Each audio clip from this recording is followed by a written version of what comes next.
Hello, AP Gov students. Mr. Bell here. Today we're going to review Unit 3, which is Federalism.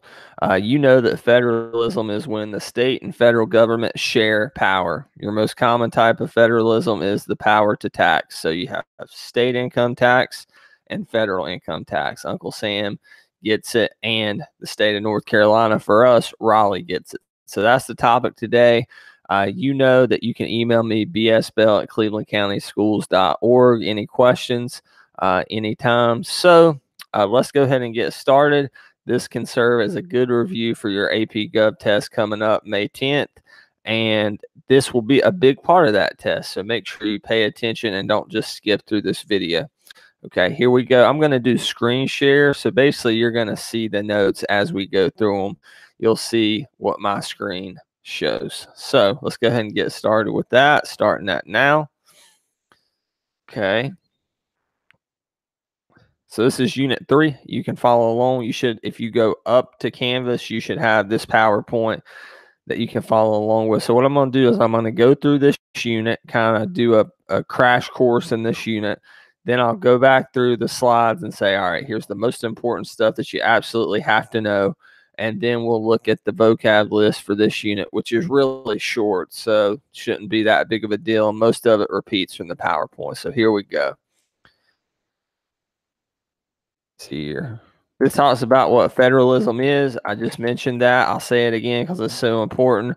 Power shared between the state and federal government, such as the power to tax. Something like the military would not be federalism, right? Because that's just the federal government. All right. Talks about different types of federalism and are they liberal? Are they conservative? Are they Republican? Are they Democratic? Let's talk about dual federalism. So this is a very conservative Republican view, and it says that the federal government should stay out of most things except when it comes to foreign policy, national defense. So you're talking about treaties, you're talking about intervening in other countries, any type of warfare. If you're a dual federalist, that's fine. But when it comes to anything else other than that, you want the state to handle it. Here you have cooperative federalism. This is a very liberal democratic view. So this is basically calls for complete cooperation between the state and federal government. It views federalism as a policy to help deliver goods and services to people.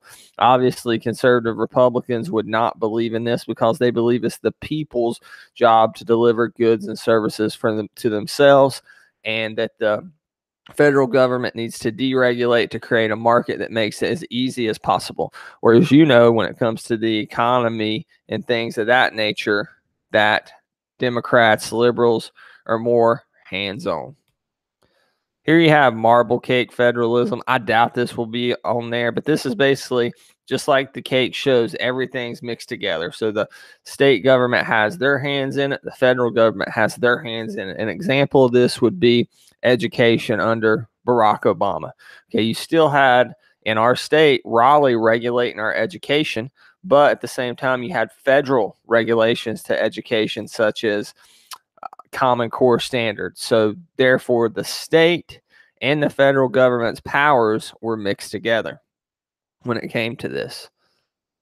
Competitive federalism. This is another one that Barack Obama used heavily. It's making states compete against one another for federal funding. So a good example of this was Obama's Race to the Top initiative. You had the top 20 states as far as schools, and they based this, unfortunately, on test scores, would receive federal money. He thought this would be a better way than just dividing at 50 amongst 50 states. Believe it or not, North Carolina was one of those states that got the Race to the Top money. He thought that these states competing against one another would make the schools better for all students across the country. Top 20 got this federal money. Permissive federalism. This is a very liberal notion, almost borderlining on a socialist type of notion, in which that the state can't do anything unless they get permission from the federal government. So this gives the federal government probably way too much power. I know I'm going through this kind of quick, but these are notes that you guys have already had. So this is a review. So if you need to slow it down, you can always backtrack. You can always look back through these notes. You have access to them. All right, let's talk about our federalism, OUR federalism. Okay, this is coined by conservative hero President Ronald Reagan and Supreme Court justices of the 1980. That it was basically the states' big belief in the 10th Amendment. One of the most important amendments to conservatives, one of the most important amendments you can know for your AP Gov test coming up is the 10th Amendment, which reserves all powers to the state government that are not delegated to the federal government. So education would be an example of this. There's nothing in the Constitution, the Bill of Rights, whatever, that gives the federal government any type of education power. Therefore, it's delegated to the states. Okay, so this is a conservative notion. Reagan's belief here is that by ratifying the Constitution, the states created the federal government. Therefore, they should basically control their own destiny, in particular, how tax money is spent. Okay, there are alternatives to federalism. Let's start with unitary system. A lot of times in government, you hear the word unilateral or unilateral move. Okay, this is when a governing body just does what they want to without permission of any type of Congress, any type of checks and balances, just makes the decision for the people. I mean, it's not completely a dictatorship, although a dictatorship would be a unilateral system. Yeah, a good example of a unitary or unilateral power being used in the United States would be what? Think about it. When the president takes action, he bypasses Congress. The Emancipation Proclamation is the greatest example of this. That would be the executive order. Hold on. I got a newborn baby here. What's she doing?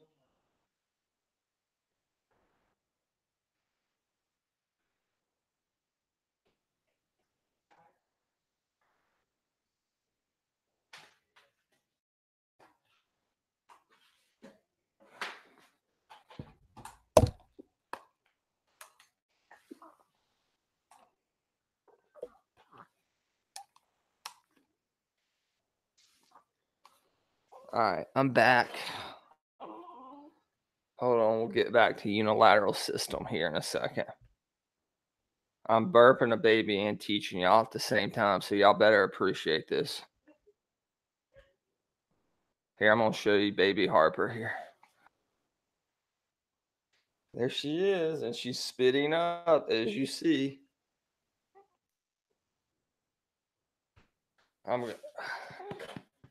This is why I won Teacher of the Year. Okay, so if I'm a bit distracted here, you know why. But I think she's fine.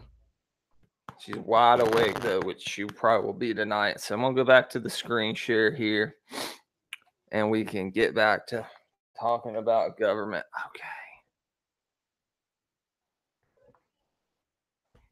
Woo, she's bopping her head. Okay. All right, baby girl. No. Okay. Here we go. Okay, again, let me give you an example of unilateral power. Donald Trump decides that he wants to pull out of the Iran nuclear deal. He does. This is not a treaty, so he can do this. Okay, it's just an agreement. So he pulls out of it. He makes the decision unilaterally by himself. So that's what a unitary system is. They have this in many places, such as a lot of places in the Middle East. Okay, confederation. This is when you have a country as a whole, but the states control basically their self and their own destiny. So an example of this would be the U.S. under the Articles of Confederation. The 13 states made up the U.S., but they had control of themselves completely, which led to problems because there was no national military, no national tax, and Shays' Rebellion showed the weakness of this. So because they could not put down a group of rioting farmers, that showed that confederation doesn't work. Another example of a confederation in American history would be besides the Articles of Confederation, would be the CSA, or Confederate States of America, during the U.S. Civil War. Those states seceded, created their own country, and each state within that country, for example, let's say Mississippi, was basically in control of itself as if it was its own little country. So that's an example of confederation. Okay, so what are some positives of federalism? One, it encourages experimentation. States can test laws, and if they work on a state level, they can work on a federal level. For example, in Massachusetts, when Mitt Romney was governor, he came up with Romney Care, which was universal health care for that entire state. Ironically enough, Barack Obama, who ran against him in 2012, took Mitt Romney's blueprint for Romney Care and made, you guessed it, the Affordable Care Act, ACA, aka Obamacare. So that's an example of that. A lot of times you will hear that states are the great laboratory of democracy. Conservatives love to say this. If it doesn't work on a state level, it can't work on a United States level. It also keeps the government close to the people. Federalism does by sharing it amongst local things like school boards, city council, state government. And while you have unity, it also allows uniformity in a way. So you have states that are allowed to display themselves individually, whether it's a conservative state like us or, excuse me, or a liberal state like California. So you got to think about it that way as well. It prevents tyranny, okay, because when you're sharing power between both federal and state, it keeps the federal government from getting too powerful. And that's what the founders were thinking when they were basically deciding, do we want to implement federalism as a part of our government? Because they wanted to prevent a president, for example, from becoming as powerful as King George II leading up to and during the American Revolution. Okay, we're going to go to 3.2 here. So this is about some structures of the Constitution. Basically, I'm going to take you through a few of the basic powers and clauses. They're basic. You need to know them. If you don't know these, you will not pass this test. I can promise you that. So as I go over this, and if you don't know it, you know you need to study, or you can fail the test. It's up to you. Okay, here we go. Let's go to basic federal powers. Here's the big thing. There's 7 articles in the U.S. Constitution, even though Donald Trump thought there was 8. There's 7 of them, all right? And you don't need to know what all 7 say. You just need to know the first 3, really, okay? You need to know that Article 1 establishes the legislative branch, the House, the Senate, Congress. Article 2 establishes the executive branch, the president, vice president. Of course, Article 3 establishes the judicial branch, so the Supreme Court. Okay, so make sure you know these, because here's how they like to ask it on the AP test. Which article of the U.S. Constitution, would establish that the House has the power to control fiscal policy in the United States? And the answer is Article 1. It establishes Congress. You know, the House controls anything dealing with money. The Senate, confirmation. Just throwing that in there. So express powers are powers that are explicitly given to the federal government, such as the first 3 articles that I said. So they're pretty, cut and dry when it comes to that type of thing. All right. So I'm going to take these headphones off. Okay. We'll keep going here. Implied powers, powers the federal government has not written in the Constitution. A good example of this is when Thomas Jefferson bought Louisiana. It didn't say that he could in the Constitution, but he thought it would be best for America and the American people. So that's what he did, even though it was against his beliefs as a strict interpreter. So you have powers that are not explicitly written, that are not express powers that the president has. All right, let's look at this, because this is one of those things in AP Gov that's so tricky, because it seems like they have 2 ways to say everything in U.S. government. Okay, the necessary and proper clause are the elastic clause. They're the exact same thing. This would be found in Article 1 of the U.S. Constitution.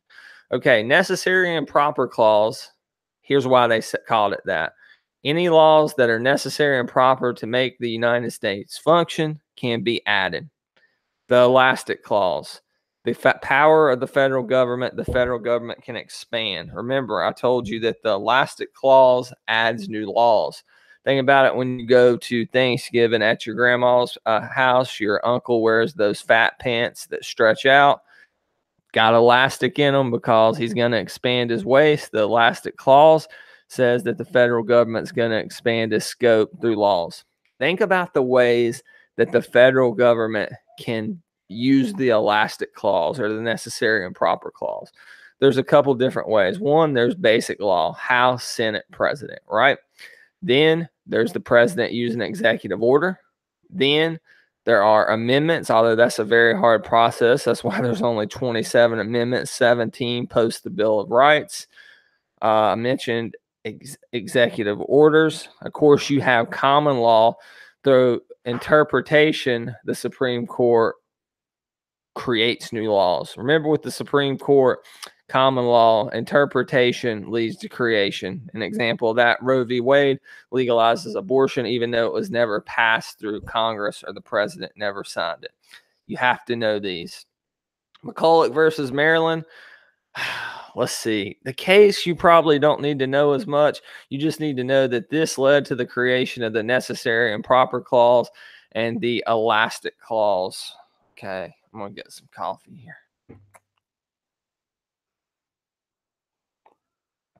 All right.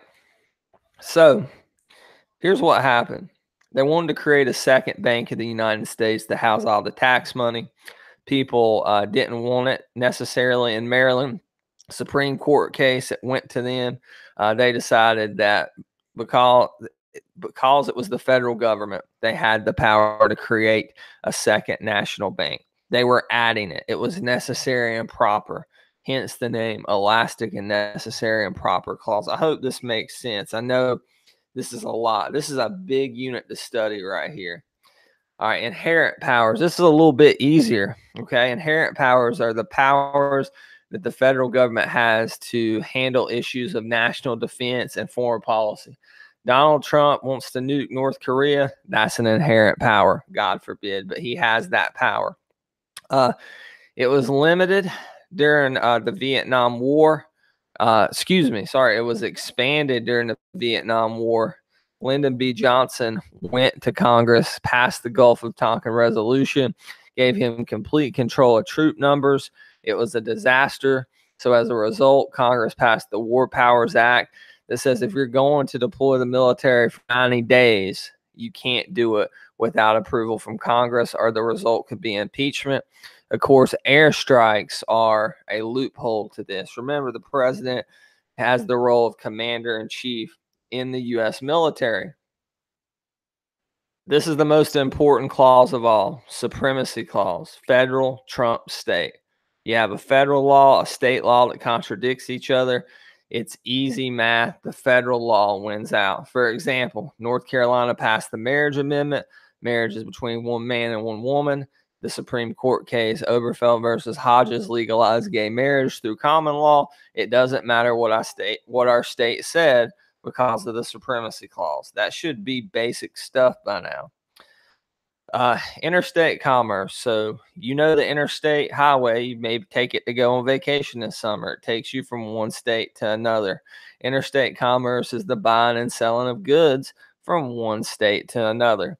So if we sell something from, let's say, Raleigh to Charlotte, that's regulated by North Carolina. But if you sell something from, say, North Carolina to the state of Oregon, then the federal government regulates it. That was established through common law, through Gibbons versus Ogden. All right, Gibbons versus Ogden said the federal, not the state, the federal government would regulate interstate commerce.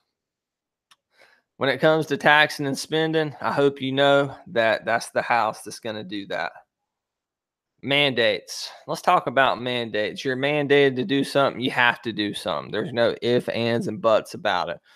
So there's a couple different mandates. There's funded mandates and there's unfunded mandates. Pretty self-explanatory. Funded, the federal government helps pay for. Unfunded, it's up to the state. So let me give you an example of this. An example, the great example that you could go to for an unfunded mandate is OSHA, okay? Occupational Safety and Health Administration. Basically, they regulate the workplace. They keep it safe. That is an unfunded federal mandate. Workplaces have to follow that federal law, and they don't get help through taxpayer money to make sure those laws are being followed. A funded mandate is when there was lead in the drinking water in Flint, Michigan. Obama spent a lot of federal money to end that catastrophe. He mandated they clean out the water, but he gave them a ton of money too. Concurrent powers is another way to say federalism. All right, powers shared between the state and federal government, such as the power. This baby's bouncing up and down on me, y'all. I'm sorry. Such as the power to tax. Okay. States can't do stuff like declare war, print money, make treaties. That's common sense. Full faith and credit clause. All right, this is found in Article 4 of the U.S. Constitution. Okay, full faith and credit clause, Article 4. So states' laws can go against one another, but states have to respect one another's laws. For example, marijuana is illegal in North Carolina. It's legal in Colorado. North Carolina can't send any type of agents or law enforcement into Colorado because it violates North Carolina law. Okay, so now if someone travels to Colorado to North Carolina with drugs that were legal in Colorado but illegal here, then that's a different story. All right, they have to be willing to respect our laws. So states respect one another's laws, even if they're contradictory. That's a very important clause. Extradition. This is when you go back to your home country or home state to face trial. If you are going back to your home state, a federal U.S. Marshal will be the one who extradites you back to where you need to face trial. Abby, come get her.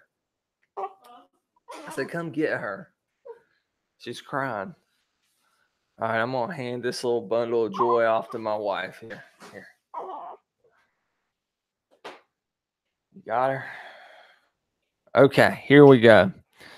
Interstate compacts. These are agreements between states. So if the Great Plains Interstate Fire Compact is that if there is wildfires in, let's say, California, then people in Colorado, firefighters, will go over there and help them out, and vice versa. This is basically agreements between states that the states agree to amongst one another. I doubt that will be on there, but I mean, with this test, who knows?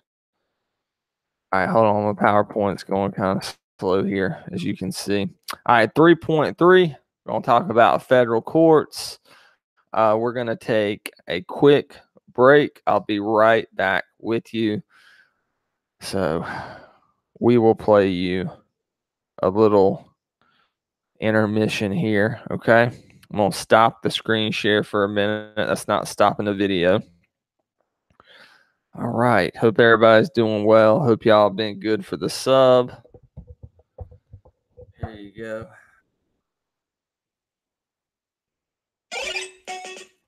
Gotta watch an ad.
Getting back to you here. Okay, if you're following along, we're going to go to 3.3. You can see I have spit up on me here. It's gross. Let's see.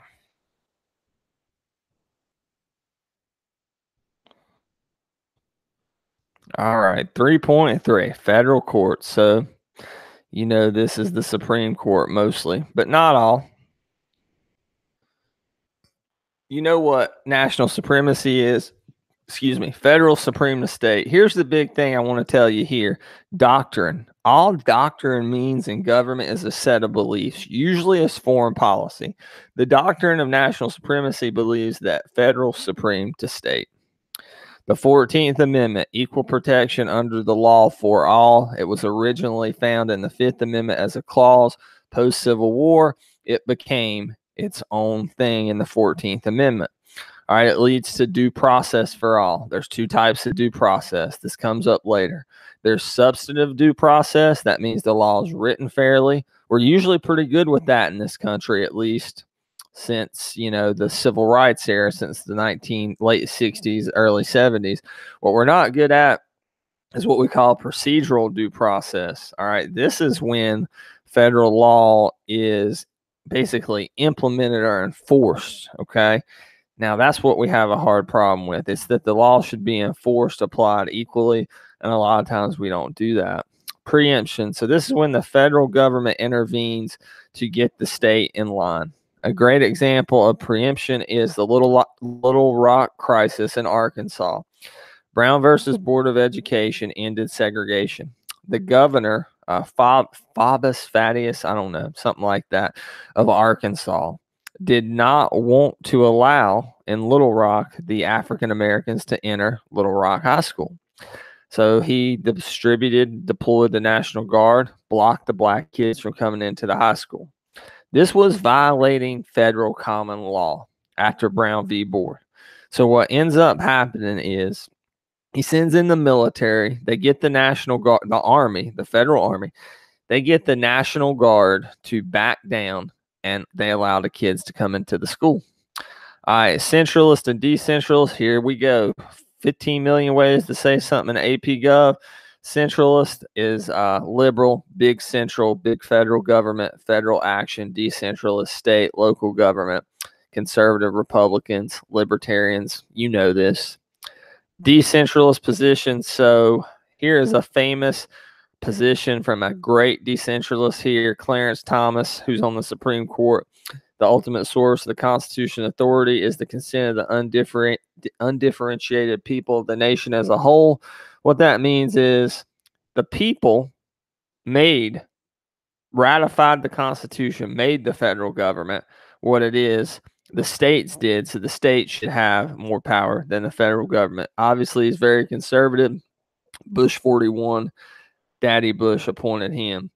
It's the most famous centralist in American history is probably Lincoln. He did things like suspend habeas corpus during the Civil War to curtail draft rights. He wrote one of the biggest laws through executive orders, the Emancipation Proclamation ending slavery. So he took a lot of what we call unilateral action during the American Civil War. He would be a liberal probably when it comes to that kind of thing by today's standards, but of course, this was a different time. So he would be conservative more today, but at that time it was liberal. I misspoke, excuse me. The Supreme Court, I mean, this talks about the trend of the court, but that's kind of changing now because we got 4 conservatives, 4 liberals, and a moderate. Here's 2 cases. Heller versus D.C. These are gun control cases, said that you can carry a firearm on a federal enclave, so federal property, a federal park, the Washington Monument, even a military base, as long as you have a permit and you're from a open carry state like North Carolina. McDonald versus Chicago, they tried to ban all the handguns in Chicago. So what ended up happening, this guy McDonald sued for his right to own a handgun after the 1982 handgun ban. And since he acquired the handgun before the law passed, he got to keep his handgun, and so did anybody else. They were grandfathered in. Heller is probably more important than McDonald, okay? Grants. This kind of tripped y'all up when we went over it, so I'm going to try to slow down here. Federal grants, a lot of this is given to public colleges, universities. A lot of times, like UNC Chapel Hill, UNC Charlotte, tend to be more liberal because they're getting a ton of federal money from liberals usually, whereas Republicans cut that. Wouldn't you favor a side that was giving you billions of dollars? You probably would. Okay, let's look at the different types of grants. Categorical grant, project grant, block grant. Your important thing here is to pay attention to what's in blue. All right, categorical grant. Okay, you have to spend this on a specific thing. So the federal government is given money to build new schools. You have to spend it to build a new. Okay, a block grant. They give you money. You have to spend it within a certain field. So we're going to give money for education. You could use this to hire new teachers. You could use this to hire new teachers. All right, you could use this to redo your schools. You could do this to hire more guidance counselors. You get the picture. Some freedom. Project grants, what you want. Federal government gives the state taxpayer money. They can do what they want to with it. Pay attention to what's in blue. Study these. Know them. They will be on your test. I promise you. Okay. This part's really confusing here. So this is almost hard to explain over the internet, but I'm going to do my best. Okay. I'm going to go out of order here. So crossover sanctions. Basically, in order to get federal money, you have to meet a certain requirement. So, for example, each state can decide their drinking age. If North Carolina wanted it to be 16, it could be. But every state, the drinking age is 21. Why is that the case? That is the case because in order to get federal money, the federal government said you need to set the drinking age to 21. If you don't, you're going to lose out on millions to billions of tax money. Excuse me. All right, cross-cutting. Certain conditions must be met to obtain federal money. So these two are basically one and the same right there. Basically two ways to say the same thing. Anytime the supremacy clause is cited to basically have the federal law trump the state law, that's called total or partial redemption. Let's see, direct orders. Okay, basically the federal government says you have to do something or we're going to sue you. For example, Donald Trump's about to do this, his administration. Remember, the Attorney General is the one who sues on behalf of the United States. The Solicitor General defends the United States in the Supreme Court. So here would be an example of a direct order. Donald Trump tells Colorado, you're violating federal law by selling weed. Okay, you have to quit doing this or I'm going to sue you. As a result, they don't do it. Then he has the Attorney General press charges. That would probably be destined for the Supreme Court. I hope that makes sense. So this kind of talks about the dilemma. So here's what happens. I don't care if it's Republicans or Democrats. They both spend a crap ton of money. And I'm going to tell you why. Okay. Republicans say we're going to cut entitlements. So welfare, food stamps, that kind of thing. So they cut entitlements. What do? They spend a ton on the military. Then Democrats say we're going to cut the military. So they do that. Then they spend a ton on entitlements, especially since 9/11. A lot of money has been spent on the military. Remember, almost 80% of federal money, taxpayer money, goes to entitlements. So Medicaid, Medicare, Social Security, welfare, WIC, food stamps, and then the military. Republicans spend on the military. Democrats spend on entitlements. So let's run through. I'm going to tell you what to star, what you absolutely must know. You got to know what federalism is. Out of all these federalisms, the one you need to know is competitive federalism. Star that. Our federalism, no, Reagan came up with that notion. Star that. You need to know a unilateral system or unitary system. Star that. Let's see. You got to know what express powers are. Star that. You got to know the first three articles of the Constitution. Go ahead and star implied powers, all this. Necessary and proper and elastic clause, must know it. No MCCULLOCH, know that case. No inherent powers, star that. Supremacy clause, you gotta know. This is the, if you know one clause, know this one. Triple star that. No Gibbons versus Ogden said the federal government would regulate interstate commerce, star that. Know what a mandate is, star that. Know what concurrent powers are. You have to know the full faith and credit clause, double star that. Know what extradition is, star that. Don't worry about interstate compact. Know the 14th Amendment, gotta know it, triple star it. Know what preemption is. Know centralist is another way to say liberal. Decentralist, another way to say Republican or conservative, sorry, star that. Know how Lincoln was a centralist through things like suspending habeas corpus and the Emancipation Proclamation. Know Heller versus DC, star that. Know all this. 5-star this. You have to know. If you study one slide from U3, study the different types of grants. I would study cross-cutting. Remember, sometimes they call these like cleavages, which I know sounds weird, but that's the way they put it. I'm going to try to go over this in person when I get back on Monday. All right, so let's look at the vocab from this section. I pretty much went over all this. Let's look at the commerce clause here. Gives Congress the power to regulate commerce with foreign nations. I kind of didn't go over that, so make sure you know that. Other than that, we went over all of this. Okay, remember, email any questions to bsbell@clevelandcountyschools.org. Hopefully, you are doing well for the sub. I hope I didn't waste my time doing this review. Hopefully, you watched it. And I will see you guys soon. Good luck studying. You need to be doing the Quizlet. You need to be going over your court case review packet. Now, I'm saying this if you want to make a 3 on the AP test, let alone a 4 or 5. You need to be going over your, don't worry so much about the clauses. I mean, know the big ones as I went over here. You need to be studying your note cards. Look, when I'm not there and you get done with work, take my class as a time to study, because if you don't, you are not passing this test, and it's going to be here soon. All right. Good luck, everybody. I'll talk to you later. Mr. Bell is out.